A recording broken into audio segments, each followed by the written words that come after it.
A block is kept on the floor of an elevator at rest. The elevator starts descending with an acceleration of 12 meter per second square. Find the displacement of the block during the first 0.2 second after the start. Take g 10 metre per second square. बच्चों देखिएगा क्या कह रहा है कि एक elevator है, इसके फ्लोर पे आपने क्या किया है, एक ब्लॉक को प्लेस कर दिया है. आपने क्या किया है, एलिवेटर के फ्लोर पे एक ब्लॉक को प्लेस कर दिया है. अब एलिवेटर तो इनिशियली क्या है, रेस्ट में है. कह रहा है कि the elevator starts descending. Elevator descend करना शुरू किया, नीचे के डायरेक्शन में बच्चों एलिवेटर आ रहा है with an acceleration of 12 metre per second square. अब बच्चों अगर एलिवेटर हमारा एक्सेलरेट कर रहा है तो क्या इस ब्लॉक पे एक स्यूडो फोर्स लगेगा अपोजिट डायरेक्शन में? बिल्कुल लगेगा, क्योंकि ये ब्लॉक जो है वो नॉन इनर्शियल रेफरेंस फ्रेम में आ चुका है. तो इस ब्लॉक पे एक क्या होगा, एक्सेलरेशन के अपोजिट डायरेक्शन में एक स्यूडो फोर्स लगेगा. और वो स्यूडो फोर्स होगा कितना, मास इनटू दैट एक्सेलरेशन. और वो एक्सेलरेशन कितना है बच्चों, 12 मीटर पर सेकेंड स्क्वायर. ठीक है, mass into that acceleration M लिख देता हूं मैं.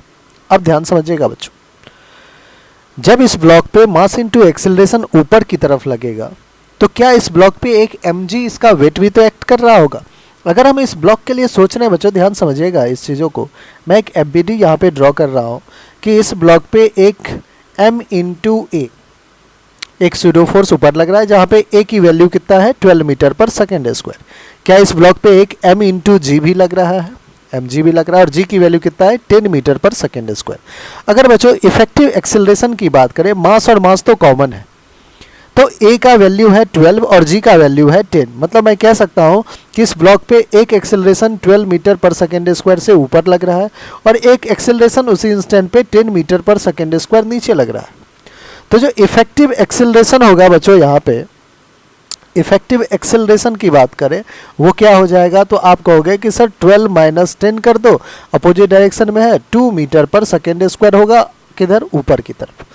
तो जब जैसे ही लिफ्ट स्टार्ट्स डिसेंडिंग हुआ है with an acceleration of 12 metre per second square, तभी आप कह सकते हैं कि ये जो ब्लॉक है हमारा वो लिफ्ट का कॉन्टैक्ट सरफेस को छोड़ दिया है बच्चों, क्योंकि आप देख रहे हैं 2 मीटर पर सेकेंड स्क्वायर से ऊपर दिख रहा है.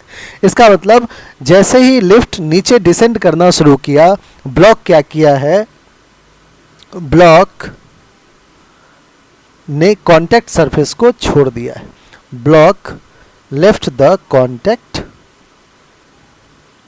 With the floor of the lift. यहां से तो हमें यही कहानी समझ में आ रही है. अब बच्चों जब ब्लॉक ने लिफ्ट के फ्लोर को छोड़ दिया है तो वो किस में आ गया है, एयर में आ गया है. अब अगर एयर में आ गया है तो कुछ टाइम के बाद, जो कि कह रहा है कि 0.2 सेकेंड के बाद, ये तो जब डिसेंड करना शुरू किया तब की कहानी आपने लिखा है, 0.2 सेकेंड के बाद ब्लॉक क्या है हमारा, एयर में. तो कौन सा फोर्स एक्ट कर रहा होगा, ग्रेविटेशनल फोर्स, है ना.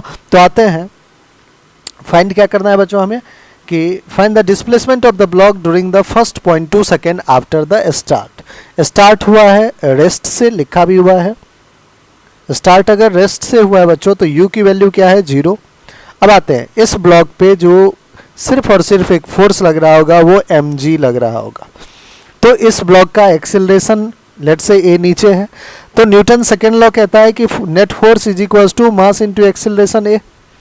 मास मास कैंसिल, एक्सेलरेशन क्या आ गया, g. मतलब ये जो ब्लॉक है हमारा, ये 0.2 सेकेंड बाद क्या हो गया है, सिर्फ और सिर्फ ग्रेविटेशनल फोर्स में ही मोशन कर रहा है.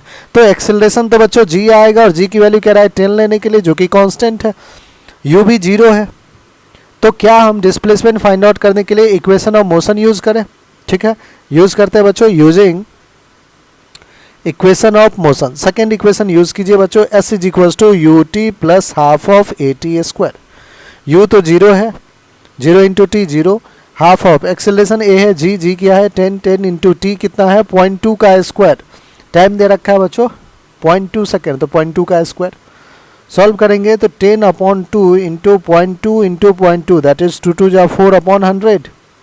ठीक है, 10 ने 10 को भी कैंसिल किया, 2 1 जा 2 2 जा 2/10, अब ये तो मीटर में आ गया, आंसर सेंटीमीटर में दे रखा है, तो 1 मीटर में 100 से मल्टीप्लाई कर दीजिए, 10 ने 10 को कैंसिल किया, 20 सेंटीमीटर ये आपका फाइनल आंसर है बच्चों।